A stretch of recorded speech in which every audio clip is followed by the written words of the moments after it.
Although last year we did have an E3.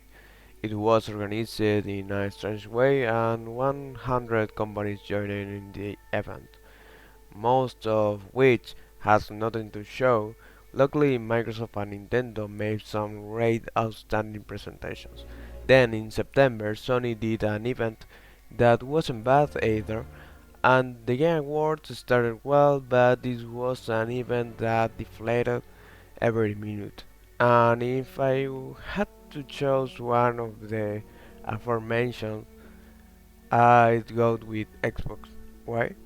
After finishing the purchase of the Cinemas Group, they showed a Starfield trailer with a date for that same year, several first and third party titles, a great gameplay of Forza Horizon 5, although it is not a genre that interests me, it should be noted that it is impressive. And they finished with Redfall.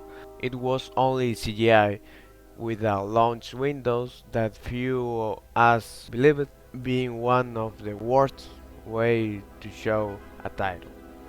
And that wasn't all, as they embraced the refrigerator shaped Xbox console meme announcing a mini fridge 10 Series X. So overall it was something really interesting, which like everything else had its problems. Outside of the delays of their games, the fact of showing some titles with very distant releases or trailers that are no longer CGI next to a logo. We started with a state of play of which no much was expected, and it was presented as an event focused on third-party games and VR. Somehow they have to sell their product. Now I actually tried the Oculus Quest 2 and it's super cool to play on them. But despite barely showing a first party, the event was pretty interesting. To open it was shown the date and gameplay of the remake of the fourth installment of my favorite franchise, several really interesting games for VR2, so many other games, Street Fighter 6 with a really cool main theme, even though I don't like rap, and they closed with Final Fantasy 16 trailer, which I really personally liked, apart from the fact that it looks like upgrade compared to the original presentation.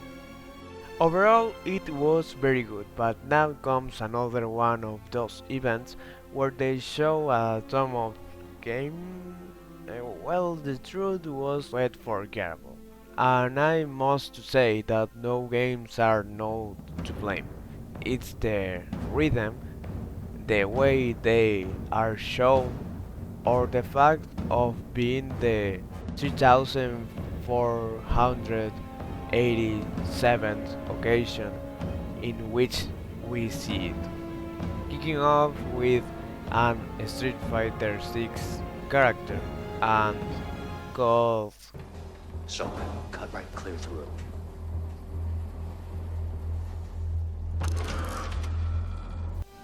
Modern Warfare 2. I want to highlight a trailer that I found really mediocre. Apart from the game being better or worse, Stormgate was presented with a CGI quite, how to say, generic. It seemed to never end. I think that with something shorter and that really shows that the game is about, it could have been better. I don't detract from the studio, which is full of professionals. And well, they ended up with a Mega League game that not even a new game, not even a reimagination, even if it has been leaked, honestly, it's not something too close.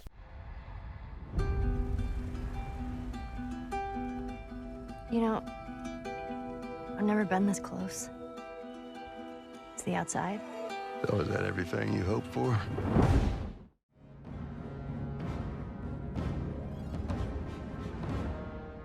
The day arrived, the Xbox and Bethesda showcase. If you have reasonable expectations, there is little chance to be disappointed.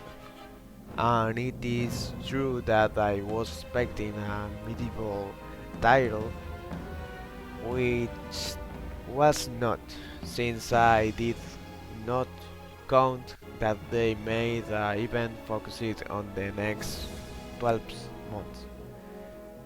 They started with Redfall, which to be honest is not the game that most appeals to me, but it looked really entertaining, and they now make the mistake of placing a date without being sure, as if it happened in 2021. Hollow Knight Silksong, a long-awaited game by many, finally back, but without a date. High on Life, work of the creator of Rick and Morty, perks for the Game Pass of several Riot games, a Plague Tale, a game I'm looking forward to, although no day was given, and Forza Motorsport with stunning visuals. Microsoft keeps its games with content, at least for the most part, and Flight Simulator is no exception. Overwatch 2 with a date for its early access. A teaser of Ara, a new first-party game which will come only to PC in principle. Content for Elder Scrolls Online, Fallout 76, Forza Horizon 5, and then we had a trailer with which Ark 2 should have been presented at the time.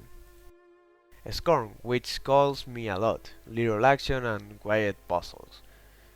While with Flintlock we finally saw gameplay, we all knew it could not come out this year, as it was said. Minecraft Legends, another spin-off of the Golden Goose Lightyear Frontier, a nice farm game to play for months. Gunfire Reborn, Furies with Guns, The Last Case of Benedict Fox, detective and with a tinge of Lovecraft. As Dusk Falls, which is coming out now, although the gameplay is not very flashy, its story is very much so. Port of Naraka Blade Point, and finally we see the rumored and curious game of Josh Sawyer, Pentiment. The date for the 1.0 of Grounded and a stealth game called Erevan, and a gameplay of Diablo 4 ready to be released next year. Season 7 of Sea of Thieves, and a nice and colorful Ravenlock. Cocoon, a puzzle game, that's a no for me. Then Team Ninja appeared with a new IP which takes us to China, Wolong, and after a long wait, Persona Saga comes to Xbox and Game Pass. Persona 3 Portable, Persona 4 Golden, and Persona 5 Royal. The latter will be the first to come out. Well, Kojima came out to, let's say, clear those rumors and confirm them. The nice poster with all games and came to the moment the elephant in the room. Starfield made presence, demonstrating the love that Bethesda has and its ambition, exploration, action, options, civilization, people, biomes, details, creating our character from zero, modifying his past skills, creation, settlements that have improved since Fallout 4, ship customization, ship combat, flying in those ships, all to find out what's out there, to discover what's out there. In conclusion, this event fixes several of the mistakes that the 2021 event had. Just focusing on titles coming out a year from now, it was really spectacular, and I know I'm getting ahead of myself because any company could make one in the future that turns out better, and if it happened this video could be almost obsolete. Okay, that's all for today. Thank you very much for watching. See you.